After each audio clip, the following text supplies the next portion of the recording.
exciting day for me because most of you know that the Carrera GT is one of my favorite cars on planet Earth.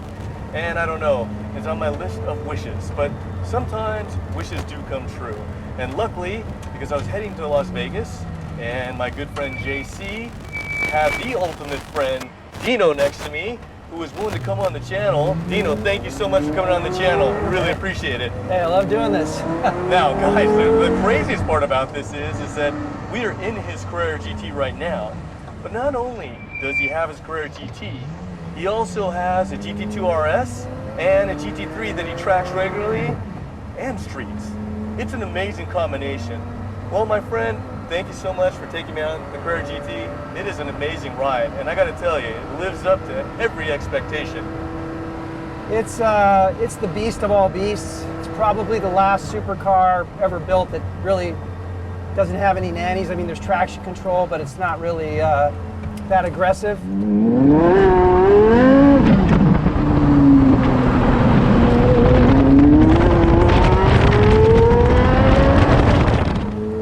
It's a built piece. I mean, I think it was, pretty sure it was designed for racing, and it was sort of a stillborn racing project that they turned into a streetcar project. It's pretty well documented, so I don't really need to go through it here. But it's just a lot of fun. It's super responsive, very quick, and that sound.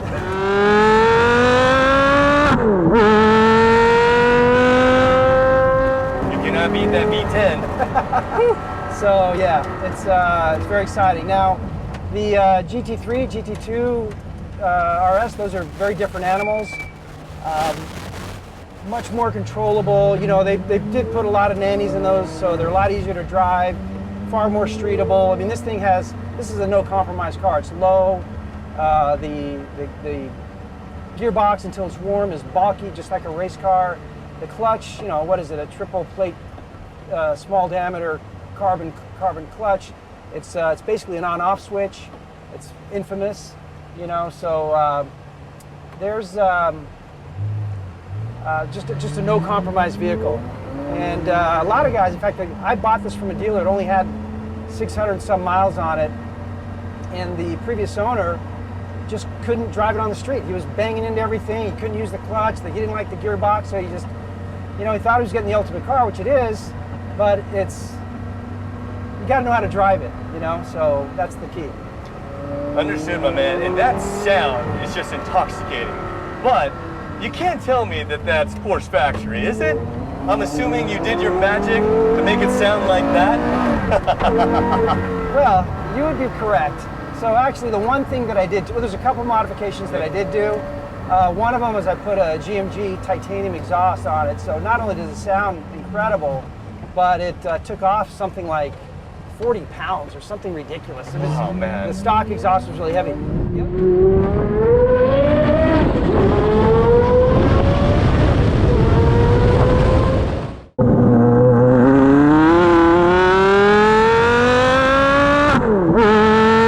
The other thing that I did, this car featured carbon ceramic brakes, but it was one of the first cars that had carbon ceramics, and it was basically a first generation.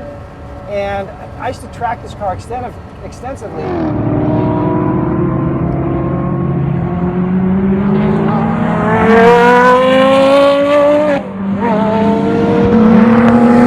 In my first event, I took it out with the stock brakes, and the rotors delaminated after only about 3 laps.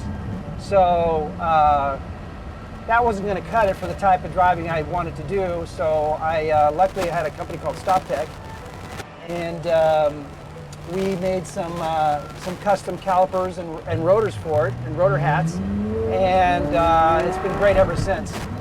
So they're steel rotors, they're not carbon, but these are the same brakes I've had on there for what, probably 12 years, and they're still there, and I've changed some pads and stuff like that, but extremely good performing. But yeah, those are the only mods I've done. So here's the crazy thing. I'm sure all of you heard about when the first gen Porsche carbon ceramic brakes came out, they said they were good for the life of the car. Well, the reason why they're no longer rated for the life of the car is partially this gentleman. As he destroyed them in a few laps. And here's the crazy part about it, right? So as most of you know, the Carrera GT is worth over $1 million now. Most people don't really track them. They're a collector's car, but real men track them. This is a real man. Did you hear that? He takes this thing to the track. I'm just hoping that one day I'm here when he's heading that way so I can hang with him. But the car itself's crazy, and he did touch on the clutch, and honestly, he's such a nice guy. He told me we were heading to a shop right now that I could drive this car, but in fear of the fact that I would smoke the clutch, I just didn't want to have that responsibility.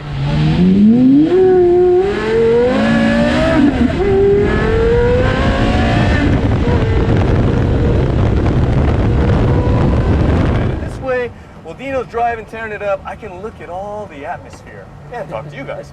But the other thing is that on the matter of the clutch, Dino's told me he's had no problems, right? You've been rock solid.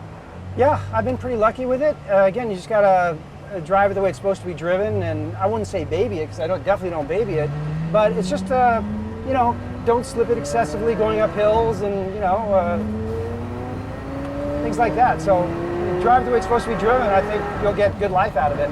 So far I've got, what, 9,100 miles on it, which is quite a lot of miles for a Carrera GT. I've not been shy to driving it. I love driving it. That's what it's for. It's not a garage queen, and it's been flawless. It's been 9,000 flawless miles, which really, the car's, any normal car, 9,000 miles still be considered new. And this is no different. It is amazing, and yes, 9,000 miles.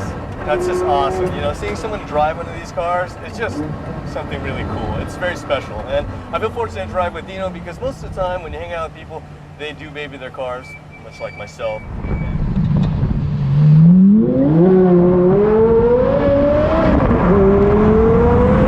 And Dino just lets it rip, which is very cool. So, I mean, as far as he hasn't had a lot of issues, I've heard stories from my Porsche dealer that to do the clutch change, it's around $15,000. They got to take apart the whole car to get to it. Is that accurate? Well, I think the clutch itself is $25,000. Wow. The clutch itself. So I'm stand corrected. So maybe the labor probably is that amount. Okay. Yeah, it could be a $40,000. I'm not sure. I haven't had it bid out, but I'm pretty sure the clutch alone is $25K. So here's the deal. That's quite steep and good incentive to drive well like Dino. So again, good call by Adam not possibly smoking Dino's clutch, because here's the deal, that would be my responsibility to cover it, and I have enough of my own problems.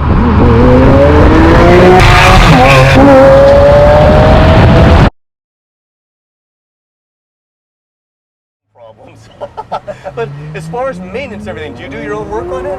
Actually, we've done some of the minor work like oil changes, and we did send it in. I believe this has for maybe a timing belt adjustment or valve adjustment. I don't know, something like that. I did take it to the dealer once, but for nothing major. It's just a basic service.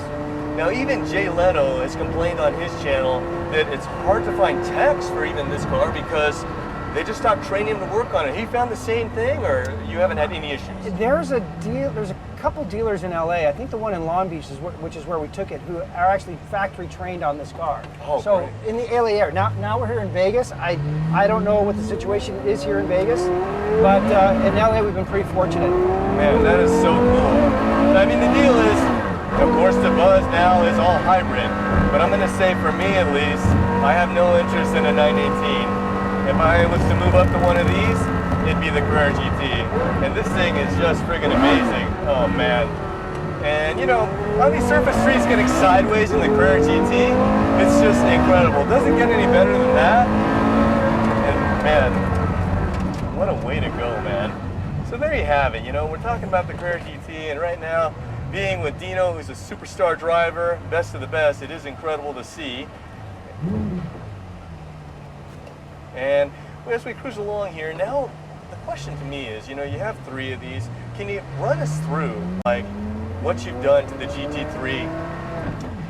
The Gt3, you know, I've pretty much designated that as my track day car now, since, you know, I do have quite a few cars to drive. So, because that's always been my favorite. So what I've done to that, I've done the most extensive modifications to that. I put it's a 2014, so it's a GT, it's a 991.1.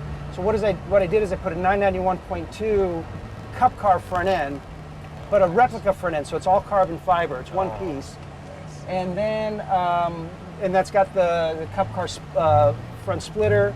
It's got and then I put a cup car rear wing, which is adjustable. I got a cat back exhaust. We put some larger rims and tires on it. and I just drive the hell out of it. Wow, it's just, man. it's the Very best cool. track car. We have it dialed in. We've played with various spring and shock settings and sway bar settings and wing settings, and we've just got it dialed in. So it's fast, it's fun. You can drive it to the track, thrash it all day, drive it back home. It's incredible. Very cool, man. And I've taken the GT2 out to the track. That's bone stock. Not as much fun. There's just so much power.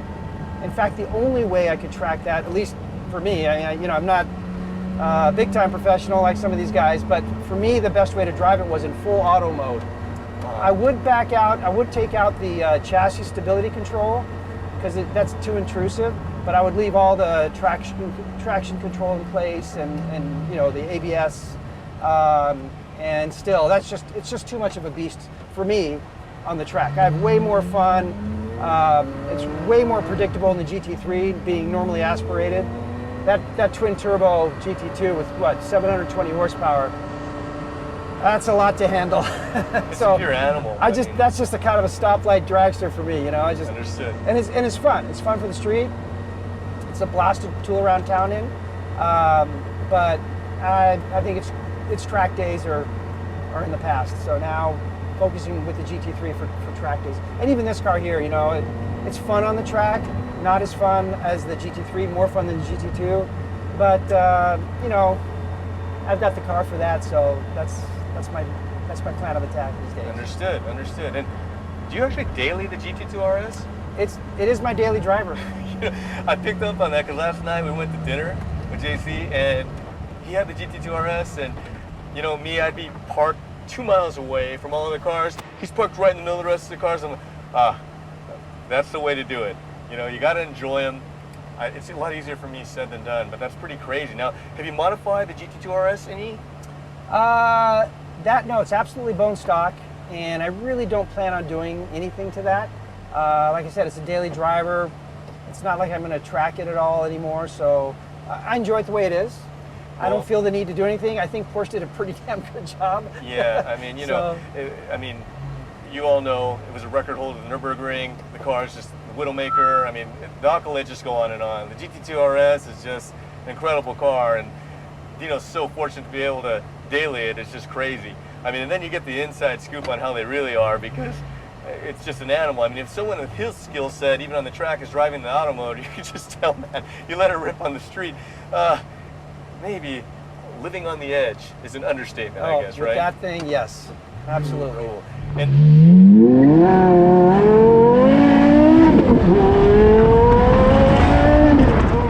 And the GT3, do you have it built for a certain spec of race you do? Well, I don't race it per se. I don't, not fender to fender stuff, because it's not set up for that. Okay. But I do time trials. Okay. So, that's way better. Then less chance of someone running into you and damaging your multi-million-dollar race car. Exactly, and it's still, you can do what you want. I typically run in the more advanced groups, so there's open passing, so you do get to pass. You're not really holding back at all. And at the end of the day, I do have to drive it home. So we don't want to be banging into anybody. I have driven home on cords. The tires, I do wear out the tires pretty good. But other than that, we keep it intact, right? That makes a whole lot of sense. Yeah. Now, as all of you know, I don't live very close to the track. I don't know, my career as a drag racer is over.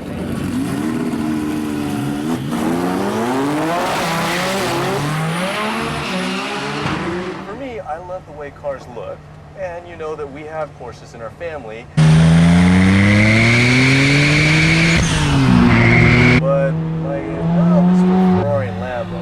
But there's one thing that Dino will always bring up, and that is reliability, which I wholeheartedly agree with. But let's hear from the experts. So, my friend, I know you know that all of us are friends. A lot of us have Ferraris and Lambos. You have had them, but you choose to go with Porsche, and the reason why. Well, first of all, to all my Ferrari-owning friends, my deepest condolences.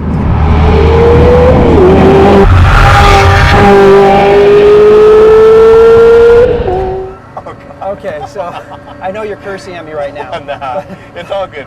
Myself, I've always given Ferraris a chance. I love Ferraris. They're probably the most beautiful cars on the planet. They're sexy, they're fast. And for tooling around during the street, you know, I was daily driving a 488 most recently before I got the GT2.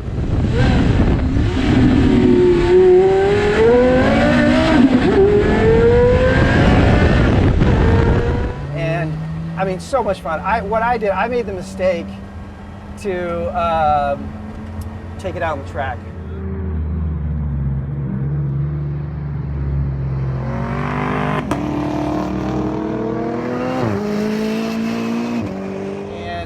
I mean, the thing was overheating. The turbo was lagging. It was overrunning. The brakes were destroyed. I mean, it just the steering felt like it just disconnected from the car.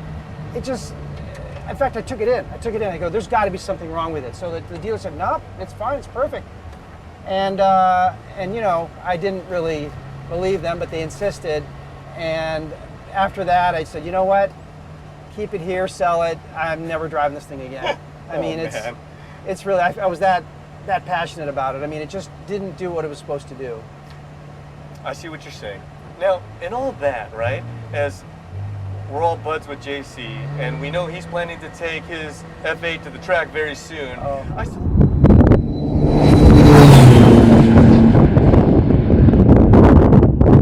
I saw that look on your face, but you didn't really say too much. Do you have any words of wisdom for our brother? Don't do it. As we all know, what Dino says is true. It is the bottom line.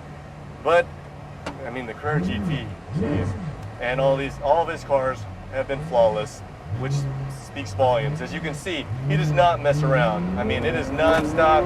He's just on this thing. So, in any case, what I can say is that from the man, go Porsche. I don't know. I'm still debating, but I'll tell you one thing though, driving around this thing is definitely swaying me.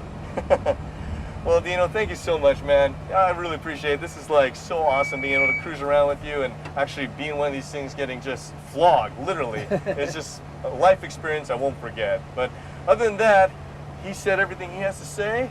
I'm going to go ahead and cruise with Dino around in this thing and be living the dream. I hope all of you have a great weekend. Take care. Ciao.